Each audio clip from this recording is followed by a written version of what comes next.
And at this point, the story was over, right? We got the murderers. They were convicted and executed. What else is there to tell? And then, when those 911 investigations started coming out, we wasn't just that building with Julie.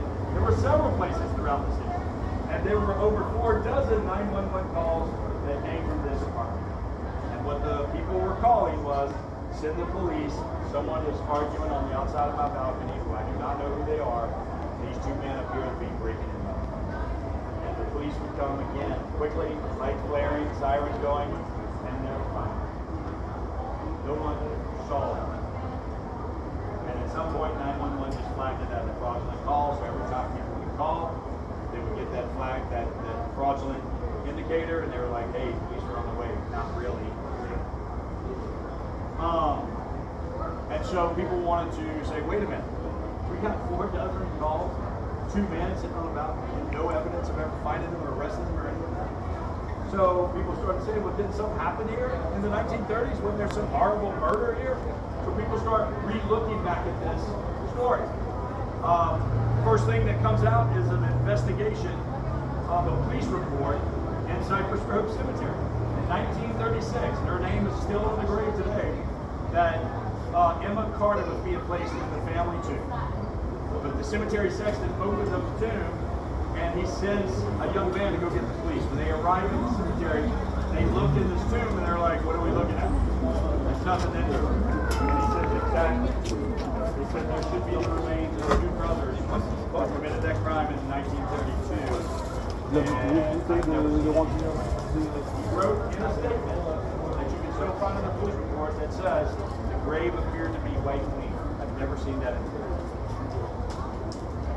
Then there was some information that was discovered about the chief investigator and the medical examiner was asking questions about the 5 dead folks. The questions were, how much blood was at the crime scene? The answer to that was none. There was some blood on the armrest where they had been tied to the chairs, but no large quantities of dried or still unsolidified blood. And so the medical examiner says something to the effect that they may have been murdered somewhere else and then brought here to tie to the chairs. And the police disputed that theory because they were tied in the same way the living victims. So why would you tie dead people? Right? And then people wanted to find the 3 survivors. The little girl and the 2 men who survived. We do not find the little girl at all simply because there was no information of who she was. It was described as a female teenager. That was it.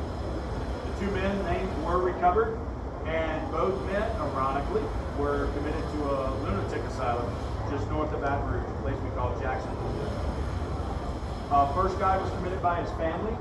Apparently, according to the story, is that he would bite out of his left wrist, like gnaw on his left wrist, and then cut himself, and then kind of let the blood drip into his food or soup, and then he'd eat it. His parents, who were taking care of him, thought whatever happened here put him in such a condition that it was beyond their level. Second guy, different story. Started his brand new career. Good for him. Sadly enough, it was serial killer.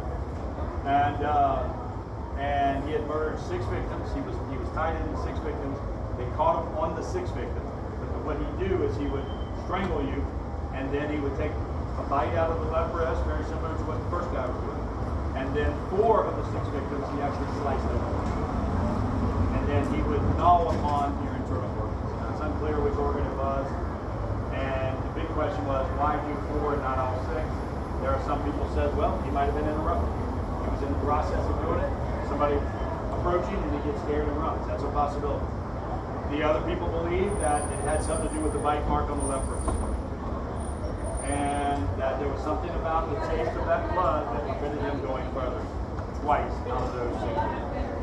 And I get that part. Like, I love Merlot. I do not like Cabernet. So I can see how the taste of it. And these brothers, the Carter brothers, lived in this apartment for years. And they finally catch them later. And the other thing that no one would ever look at is how many extra chairs they had.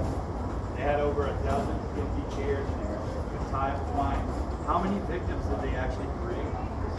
We just caught them when there was 8, the young little girl and 7 victims. And lucky be us. Now, the last thing I want to tell you about vampires is that the word vampire was never really the word we used until the 14th century. We used names like Lamustuas, 3 guys, Obi Ebor, Tupac, Kalio Bush, Yada Yada. These were names of